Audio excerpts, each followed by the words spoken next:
Hi guys. So ఇవాళ నేను లేపాక్షిలో ఉన్న సీతాదేవి పాదం చూపిస్తాను చూడండి.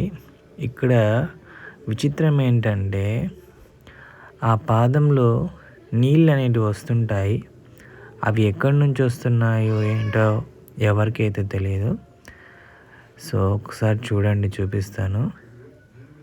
సో ఇది టెంపుల్ లెఫ్ట్ సైడ్లో ఉంటుంది ఈ సీతాదేవి పాదం, ఆంజనేయ స్వామి దగ్గర. సో చూడండి, ఇక్కడ నీళ్ళు ఉన్నాయి కదా, నేను నా చేతితో తీసేస్తాను చూడండి. ఇక్కడ ఎన్నిసార్లు నీళ్ళు తీసేసినా నీళ్ళు అయితే వస్తూనే ఉంటాయి. అది ఎక్కడి నుంచి వస్తుంది అనేది ఎవరికీ తెలియదు.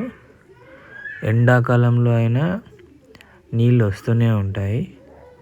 మనం ఎంత క్లీన్ చేసినా అక్కడ వాటర్ వస్తూనే ఉంటుంది. చూడండి, నేను ఎంత క్లీన్ చేసినా అక్కడ వాటర్ వస్తూనే ఉంది. ఇక్కడ ఉన్న వాటర్ ఎవరో పోసిండేది కాదు, అక్కడ నుంచి వాటర్ వస్తుంటాయి. చూడండి, ఆ గ్యాప్లో నుంచి వాటర్ వస్తున్నాయి. సో ఇదొక వండర్ అండి. ఎక్కడి నుంచి వస్తాయో తెలియదు. చుట్టూ బండ, కానీ వాటర్ ఎక్కడ వస్తుందో తెలియదు.